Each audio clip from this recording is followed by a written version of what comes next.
Welcome back to another recording of the Elevate Media Podcast. I'm Chris Anderson, your host.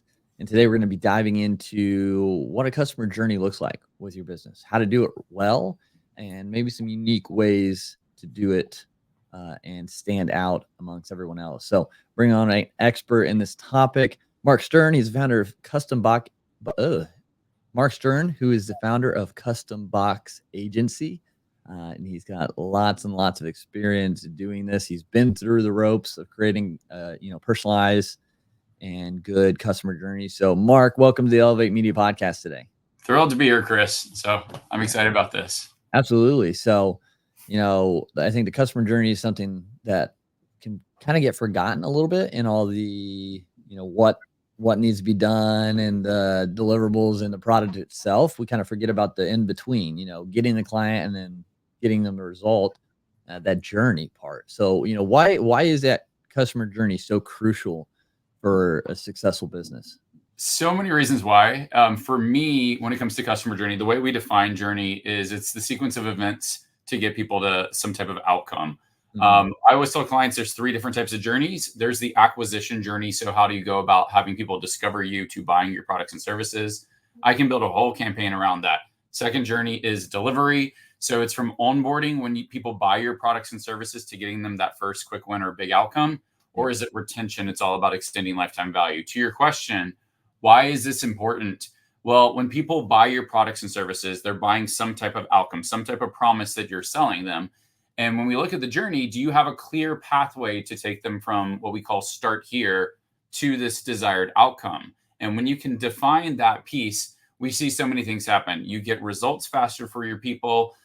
You can incentivize behavior. Once I have that journey defined, I can gamify your business. I can turn your business into a game. I can show you ways to extend lifetime value by at certain junctions of that journey, introducing new products or services, or when people get to the end, they know what success looks like because they can see the journey and see what success looks like. And the last thing I always tell clients is once you define it, not only is it helpful for when people buy your products and services, but this could also be utilized as sales collateral. So I can show the journey to say, when you buy my products and services, here's the recipe how we're going to get you the result faster. And I don't see a lot of businesses doing that, but it's a really powerful sales tactic when you do it right. Yeah. And I think that is crucial. Why don't you see many doing that, do you think? I think for some people, they get overwhelmed. They don't know how to do the step by step. And it's so funny. I consult with so many businesses. And what I like to do is like hold up a mirror to exactly what they're doing. And sometimes people don't realize what it is. This is a big problem. Do you understand what you're asking your customers to do? And I think a lot of people just get excited about the outcome and excited about the product, that they forget to understand that there's a human being that is actually going to be navigating through your products and services. So that's something that, for me, it's just such a common missed opportunity. But it's, to be honest, we have consulted with hundreds of businesses, and very few have a clearly defined success path for their people. Okay. So how can we start defining that a little bit better? Yeah. So I always say start with the end in mind. Anytime you do a journey, what is the outcome? So what does success look like? So after you navigate my products and services, do I have a definition for what success looks like? Once you have that, then we go to the beginning and define the onboarding process. How are you equipping people for the journey that they're about to take? Are they aware of the tools and resources that they have access to? Are they clear on the next step or what they need to focus on at that part of the junction? So think about it this way. I live in Austin, Texas. I am going to be heading to Cabo at the end of the week. Nice. No, I'm thrilled. There's a business mastermind down there that I'm heading down to. In order for me to plan my journey from Austin to Cabo, I have to know that the end destination is Cabo. Now I can plan my tickets, my trip. I can get the hotel and everything. If I don't have that defined, it's almost like pursuing a pathway going somewhere where the end destination is not clear. So any journey, it starts with defining the back anchor. Then you go to the front and define the front anchor. For onboarding, big things you want to watch out for are reducing overwhelm, because what happens for a lot of businesses is people jump into your products and services, and you think you have like this amazing product, but then you overwhelm them so much that they don't know where to begin. And if they don't know where to begin, they will oftentimes disappear, they will request the refund because they don't want to feel like a failure. And people tend to not put the blame on you. They tend to put the blame back on themselves. Something's wrong with me. There must be a reason why I'm struggling getting started. And oftentimes it's because the onboarding process has not been clearly defined. And then through that, we can define the phases or the stages or the steps to go from onboarding to outcome. And with each phase, we go through an exercise with our clients that all they need to do is, if you're in phase one or stage one of what we're trying to achieve, once you complete that and move on to stage two, I can say you've been through a transformation because you're no longer in stage one or phase one. You're now in phase two, and here's what you need to do to get through phase two. So it's all about the micro wins until we get to the big outcome. Okay. So how do we, you say people get overwhelmed. So what's a good way to make sure they get started and not feel overwhelmed at the beginning onboarding station? Yeah, I always tell clients, think about other institutions or avenues that you've been through. When you go to college, typically you go through an orientation. Orientation is about to say when you're in college, you're embarking on a 4-year journey to getting a degree. Orientation is all about, let me walk you through what to expect, how to find the classes, how to navigate campus life, introducing you to extracurriculars. So think about it as a way of learning how to play the game before you play the game. Anytime you play a board game, typically you want to read the rules. Anytime you play a video game, typically they teach you how to use the controllers and take you through baby steps so you're prepared for the more complex elements of the game.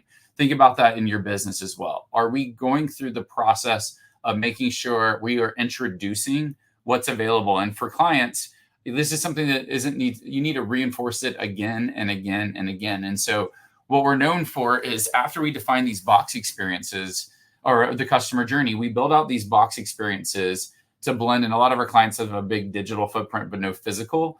So not only can we educate you through digital tools, but even when you receive the box, it's going to give you everything, a getting started guide, all the tools and resources to reinforce what you have access to, and truly give them a step-by-step of how to start to navigate the product or services that you purchase. So that's how we start to look at it. I love to get inspiration from other institutions that already are doing it well. I just don't see businesses tapping into this in the same capacity.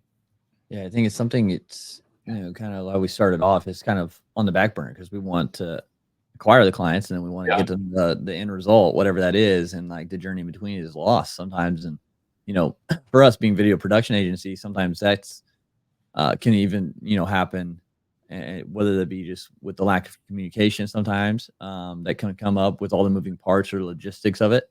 So how does that look different for someone like us who is doing like a service-based where you might not have the client doing anything except being in like the pre-production stuff and then the production itself, but then the post and everything, they're not there. How could you, if someone's in that kind of same area? So even with an agency that's a done for you, with Custom Box Agency, the journey that I take my clients on is there's 3 steps or 3 phases. Phase 1 is what we call activate. And I can say in phase 1, what we're trying to do is define the strategy for the campaign we're going to build out. The end of phase 1, what you can expect is that we'll have a blueprint defined to say, this is the campaign we're going to build out, of the box experience we're going to build out. Phase 2 is what we call build. This is where we go through the process of bringing to life the blueprint and getting it what we call ready for production. So for us, a typical box build has 30 to 50 pieces. I mean, I can show you some right here, just to grab 2. This is Molly Mahoney's box. This is Miranda's Summer's box, reset with Miranda. And you can see each of these typically has about 30 to 50 pieces. So we define the structure in phase 1. Now we're bringing it to life in phase 2. So now you can see it. And then phase 3 is what we call deliver. So for us, deliver is all about sitting into production, managing the vendor process, getting all this resources, assembling everything, activating the warehouse, and providing the tools and resources. So although a lot of this is done for you, the simple step of phase 1, activate, phase 2, build, phase 3, deliver, on that road to the outcome of that we promise, at least it's educating them that the process is moving forward. So it doesn't necessarily mean that they're on the hook for every piece in this process, but at the very least, we can show them a pathway. And so think about it as if you've ever ordered a pizza from Domino's, one of my favorite things that they do is show the tracker that like order was received. Now they're prepping the food. Now it's going in the oven. Now it's doing a quality check. Now it's ready for pickup. Now it's in delivery. All that's telling the customer, consumer, patient is the process is moving forward. You're no longer at the beginning of the process. You're one step closer to that desired outcome. And that is what they're buying from you. Yeah, that kind of ease of mind, clear communication, and knowing where things are. And that's something we've improved upon, since starting too, is just people just want to know, because we were seeing that at the beginning stages. People were like, hey, where are we at with this? Where are we at with this? And so just having a better path of communication is part of it for sure. And I like what you guys are doing, at Custom Box Agency. Can you explain that real quick for people who might not know? You kind of, mentioned and shown a little bit there. Tell us a little bit about what you do and how that makes it so unique for the customer journey. Yeah, so we love boxes, and the reason we love boxes is that I want to take up real estate in your house. I want to be top of mind, which you'll see with a lot of the box experiences that we produce. And what we do, for me, a lot of what this started is, especially during the age of COVID, we did boxes pre-COVID, but we went all in on this business during COVID.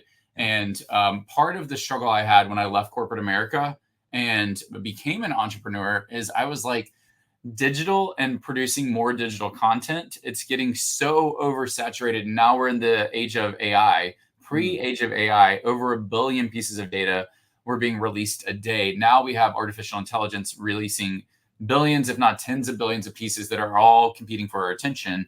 And so the digital game and selling digital products to me is getting so oversaturated because the barriers to entry are so low. What's cool about having a physical box that I can send you with the tools and resources is that it's an instant point of differentiation. It's a new opportunity for you. What we tell clients is that experience is seen through the senses. So think about it, the way that we experience if you go to Disney World or your favorite restaurant or the movie theater, it stimulates what you see, what you hear, touch, taste, and smell. When you look at the digital product, everyone in the digital space is only competing for what you see and what you hear. The cool thing when I send you a box to complement what you see and hear is all of a sudden I can activate more senses and create something that feels a lot more premium. And a lot of what's different about what we do is boxes can be any shape, size, finish, you name it. We've done it before, but our most common box size is these smaller size boxes where we brand spine. And part of it is I like to talk about this idea of the things we save. I know that when you read a book, typically people don't throw out the book, they put it on a bookshelf. Yeah. So why not build boxes that are the size of a book that you can, when you utilize it, you can put it on the bookshelf. You can go back to it and reference again. I may say this is box 1 of 4. So if you want to collect box 2, 3, and 4 of 4, you have to keep playing the game. So now I created this open loop to keep people engaged. So there's just this whole new opportunity. And that's what we try and explore is, for me, one of the biggest challenges that I faced in the digital game was businesses were making it way too hard for me to get started and be successful with their products and services. I just wanted someone to send me everything that I needed. And so that's what's cool about Box is that we can go through and say, what do your customers need? So if you make them print out something or go buy something, that may put up an obstacle that would prevent them from being successful. They'll live in this mindset of someday I'll get to it. Yeah. If I send the box, they have everything they need. So I just removed that excuse. And most of our boxes are kind of in that $15 to $30 range. We have boxes that are higher than that. We produce boxes that are lower than that. Yeah. So it doesn't necessarily need to break the bank to provide a good experience. It's just knowing how to navigate and really showing people what's possible. Yeah. And I like that. And, I can attest to that. So Mark and I met through Daniel Den, who was a guest previously on the show. And I actually still have his box in front of me on our bookshelf sitting there. Yeah. Yep.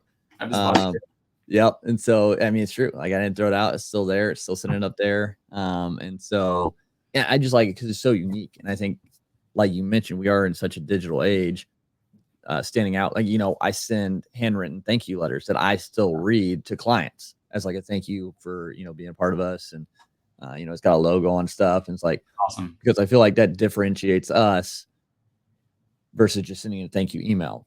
And so I like the creativity that you can put towards these boxes. And, we've discussed a little bit, as we're building out Elevation Nation for these freelancers who are trying to build their own agency, like something with boxes, kind of with what you said, just so they have it physically and can follow along that way, on top of the video courses that they're going to have kind of in tandem. So yeah, I think that's a big thing is, keeping that journey clear, user-friendly, and unique to really have those people, those customers go, wow, okay, like, one, I got the ROI, but it was such a pleasant journey going through that. It was cool. It was fun. It was simple. Like, I want to refer people to it even more, because, a lot of times we pay for the experience, whether that be a Dave and Buster's, whether that be a Top Golf, whether that be a sporting event, like, you're paying for the experience.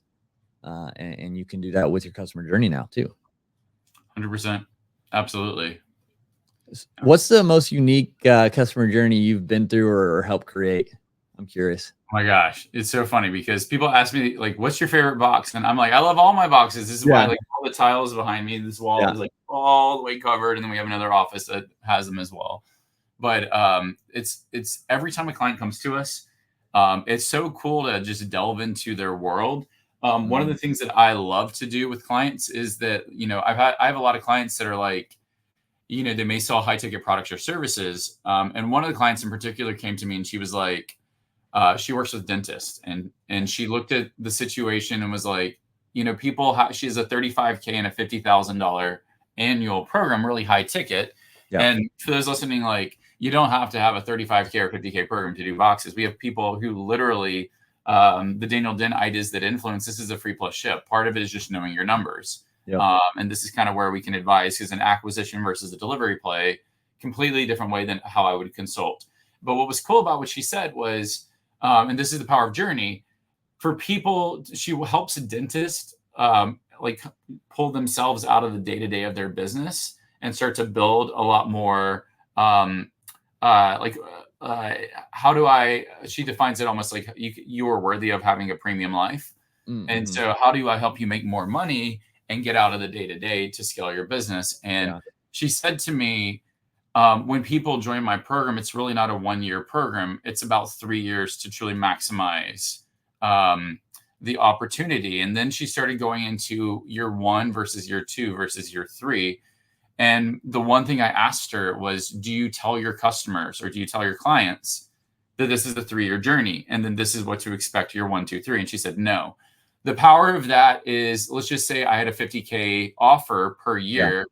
And someone joins and sees what the big vision is, but you never anchor on, here's what year 1's about, and then here's what we'll transition to in year 2, and then here's what year 3 is to realize this vision.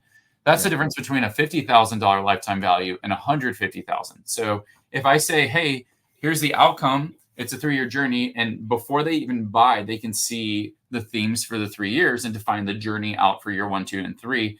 Leverage that in your sales collateral.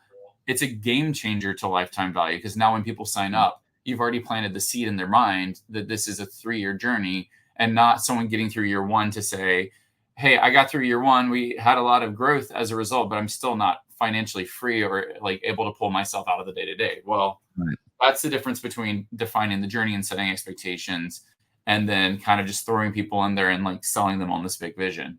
So it's small pivots like that could be game changing to you, and it can be game changing to for your customers too, because you're setting expectations as opposed to painting the vision, but not anchoring it on a timing element. So hopefully that makes sense. Yeah. Yeah. And so, like, I'm curious, with these boxes and these journeys you've created throughout the years, has there been one that sticks out that's like super, super unique, or like really made you guys have to stretch on how to deliver that? It's so funny. Oh my gosh, we have so many. And they're all so different. But right now we are about to launch, and I'm really excited about this box. A box for small business owners. My friend has a software platform, and in the software platform, it provides all the tools and resources to help local business owners. So just think about your local market business, a lot of brick and mortar businesses, help them easily understand their numbers and their KPIs, and where to scale up and scale down ad spend by just seeing the trends. And they build a whole software around this. He loves Da Vinci. And so for the box experience that we built, he wanted to pack it with Easter eggs. And that's something that's really cool about a box, is that I can hide tips and tricks in anything. So imagine getting a box that you think it's one experience, and as you go through it, even the box itself can be manipulated to unlock additional secrets. For instance, one of the things that we're playing with in his box is a false bottom, meaning when you open the box, you see it looks like a normal box. But at some point, something's going to tell you to push through a hole in the bottom of the box, and it's going to unlock a whole nother division of the box that you didn't even know was there right in front of you the whole time. His box has money bags that have locked codes on it, almost like an escape room, that when you get to a certain point of his product, it's going to give you the code to unlock some additional tools and resources. And in the spirit of Da Vinci, he wanted a cryptex. So if you've ever seen the Da Vinci Code, where they have the cryptex, it's this little device that you manipulate the letters and then it cracks open with a code inside. The same thing. So we had a cryptex as part of it with like a custom insert. So I'm just saying that, like, that's the cool thing, is that with any of these boxes, if you can dream it, you know, we're going to try our best to bring it to life. But typically, if something's been done before, we've had journey maps that had scratch offs. So think about scratch offs. We've had scratch and sniffs come to life. So when people went through and experienced some things, like you had the sense of smell activated, you name it, there's some way that we're going to figure out, but it has to make sense for the experience. Sure. So how physical and digital, or physical and local look, you want it to feel like one cohesive experience, and you don't want to over engineer it in a way that makes it so difficult for people to understand how to navigate. So that simplicity and elegance and how it's arranged is really important to us. That's a good point. And yeah, I like that. I like the creativity you can bring to it. And even if you don't use boxes, like your customer journey, you can still have that creativity, and you can still have your personality, and you can still have that within it. Boxes, we just talked, because, you know, Mark owning custom box agency, and it's such a unique direction with it too. So just think about that and think how you can make it fun and make it simple, still a good user experience, because that'll resonate and people will be able to talk about it. Like, hey, I was doing this course and I had to do a cryptex. Like, I had to open up like, it's just fun. So yeah, like, those are ways to go about it. You know, with that, do you find if you have a good customer experience like that, it doesn't have to be maybe a puzzle or anything like that, but just a good experience, a good path, that creates more repeat clients? It does, because for me, one of the things that I believe is, I don't think that clients are looking for multiple mentors to solve their problems. I think they're looking for one trusted mentor that understands their business and communicates in a way that helps them get a result faster. If you help me get a result faster, typically the next question is, well, how else can you serve me? And I can say, one of the things that I even see in my own business is, before we've launched the first box for a client, literally at the workshop, so we're talking phase 1, beginning of the process, they're already talking to me about box 2, 3, 4, 5. And I'm all about, like, let's focus on box 1. But the way that, like, for us, this is why that quick win is so important in the business, is that if you can give me a quick win early on, 1, you have my attention. 2, I'm instantly going to think about, well, how else can you support me in my business? So that's the power of really defining a really good experience, is that if you have something that gets me to a result, that's what I'm looking for. Is that I don't want to keep nodding my head up and down going, okay, but I don't take action to what you're, to why I bought your products and services. When I hire people, it's because I want a result. And that's the big thing, is that if I can help you get there, typically clients are like, okay, we're ready for the next thing. For us, what's a blessing is, because we take you through this experience, when we design out these experiences, we are good at design. Every box, a lot of times what happens is, there's been many businesses that we've accidentally rebranded. We didn't intend to rebrand them, but in some capacity, as we're going through showing what's possible and, like, basically giving them what they're asking for, we start to create all these assets that then evolve the brand in a really powerful way. And in doing so, when you start to help them reimagine the brand, and then build the experience and then set up the warehouse, the cool thing about that is they're instantly thinking about a more long-term play with you, just because you've now, injected yourself in a really powerful way into their business. Yeah, and that's a big thing to think about Yeah. as you're creating this journey, and as you're, delivering on your services or products, is, those added benefits kind of thing, those things you over deliver in, the ways you make yourself sticky within the business, that they're going to come back and say, okay, how can you help us with this? Like, you've done this, what's next, kind of thing. So I think that's a great way to think about it as you're building it, but focusing on the task at hand, I guess you could say, before trying to get everything at once. And so, like, with that, because the journey could be, depending on what you're doing, could the length of it could be different.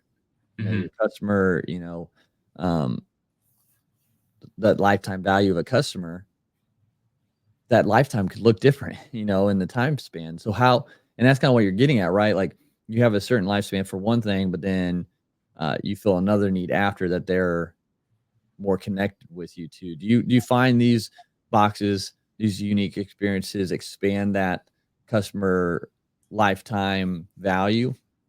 Yeah, I mean, there's so many different ways to spin it because Yeah. we work with so many different industries and verticals. So our big ones are we work with a lot of software as a service companies. How do we Okay. get people utilizing the platform in the first 30 days? Sure. Info products. So think of course creators, virtual events, challenges. That's another category we play with. Service providers, doctors, lawyers, chiropractors, real estate agents. They all fit in that service provider category. Agency owners, e-com products, and the final one is coaching programs. We work with a lot of people who have coaching programs. Each of these have very different lifespans for their products and services. A lot of what I like to look at is what you don't want to do is give people a year's worth of stuff in a box experience if it's a year's worth of program. And all of our programs or all of our clients have different products and services with different links. So for the initial product, if it's a longer window to get the result, like I subscribed to a year-long coaching program or signed up to work with a certain service provider for a year, typically what I may do is show you the journey for the year, but just give you the tools and resources you need for that first quick win, Okay. or what's most. And then as people hit certain milestones, I may trigger the next piece and the next piece. This is really powerful in memberships because when you think about a membership, it's a month to month fee, and every month you see yourself getting hit with that expense. So this is, again, I don't want to give you a year's worth of materials if it's a membership program you're paying month to month. But what I may do is I may say, here's what to expect over the next 12 months. So you plant the seed that if you stay active, look at the journey that you're about to go on. But I may only give you what you need the first 3 months. And if I know my numbers and people tend to unsubscribe at month 4, well, that's a perfect junction to introduce the next box or the next piece of the equation to reactivate. And then to what you're saying is even when you complete a journey, this is why in anything that we do, it's important to see the universe of you. Mhm. People may buy a product or service in front of you that they may have purchased some type of product or service, but if you don't see the universe of all the different ways that you can help them, then when it gets to the end, I want them to already know, okay, now that I'm here and have achieved this result, they have the solution to my next problem Yeah. because they've planted that seed about their universe and how they can help. So that's Yeah. kind of where you can start to extend lifetime value, is that you're not just sneaking up on me and dumping another offer on me. You are like sufficiently seeding the next way to help me. And so it becomes a no brainer that when you put that offer in front of me, I'm like, yep, let's do it. Let's keep going. Yeah. Yeah. And I think those are all, yeah, crucial things to think about. And again, this has been a really good conversation because, like we mentioned earlier, like I think this gap in between acquisition and fulfillment is forgotten or not thought really well on. And so this has been really good. I know those listening, it's been eye opening for a lot of them. I'm sure they're going to start to kind of see and map out that journey for their clients and how to improve it and how to, better serve along the way. So, Mark, if people want to get connected to you, find out more about you and learn from you, where's the best place they can do that? Yeah, thank you for asking. Best place is to go to customboxagency.com. And once you hit that website, you can see some examples of our work. But the top right hand corner, you can schedule a free assessment with our team. They're happy to hop on a call with you and answer any questions you may have. And then I always tell people I love hearing what people are doing. And so if you want to message me, Facebook or LinkedIn are two great places. Just look up Mark Stern. You may see a picture of me. I don't know if I'm doing a Spartan race. Or I feel like it's either professional looking or Spartan. There are my pictures. So if you see someone coming out of mud, it's me. That's awesome. Yeah. So make sure you get connected with Mark, continue to learn from him, reach out if you need help or if you want to go this direction. Again, Mark, it's been a great conversation. I appreciate your time and you sharing all of this. Of Uh, course. yeah. Thanks so much for being on the Elevate Media podcast today. Appreciate you, Chris. It was good. I had a good time. So really appreciate the time. Absolutely. And everybody listen, make sure you share this with someone who might be trying to build out their customer journey or who's trying to get their business going. But until next time, make sure to go out there, continue to elevate your life, elevate your brand, and we'll talk to you again soon.